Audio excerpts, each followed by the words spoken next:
Okay guys, Radio MMA back here to break down another fight.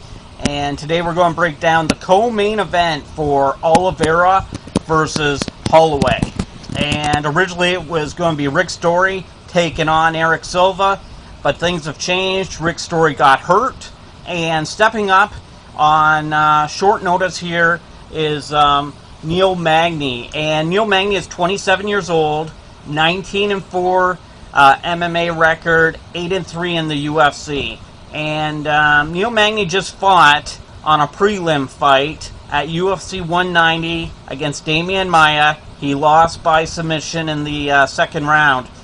So, you know, this is 2.5 weeks since his last fight, so he's stepping back in there. It'll be interesting to see how the weight cut goes and how he looks heading into this thing. But based on the information we have now, we need to do a prediction on this fight. So just talking a little bit more about Neil Magny. Prior to his loss against Demian Maia, he had run off 7 straight wins in the UFC. So, you know, he's looking pretty good, but it wasn't against top caliber competition.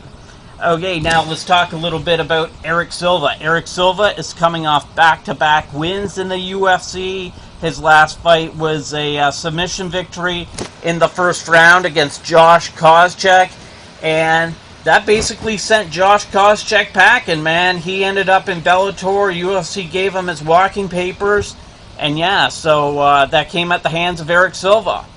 Okay, now let's talk a little bit about reach in this. This could be a significant factor in this fight.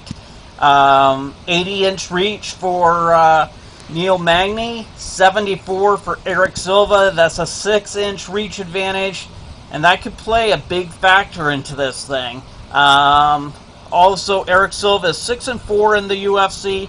He's never really got the job done. When he's fought top guys, he hasn't got the win. Anyways, like I was saying, he's 19-5 in his MMA career.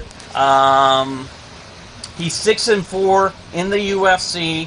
But whenever he's stepped up and had a big name guy, he's never really got the job done. Not saying that Neil Magny's a big name guy, but like I said, last year he had that awesome streak. Heading into this year, 7 straight wins in the UFC. So, heading into this thing, Erick Silva is a big favorite, minus 185. Neil Magny, plus 150. I'm going to take a flyer here. I'm going with Neil Magny. You know, like I said, he has a bit of a reach advantage. He's coming off that loss a few weeks ago, but the guy's confidence level is still through the roof. And I like Neil Magny here, so I'm taking the dog at plus 150. That basically means lay down $100, win $150 back. Great chance to make some money. Neil Magny. I just don't think Erick Silva at minus 185 is a good play. You have to risk $185 just to win 100, and this guy's kind of sketchy at times. So my final pick is Neil Magny at plus 150. Guys, subscribe to my videos, like my videos, and check us out. We're located at www.radiomma.com.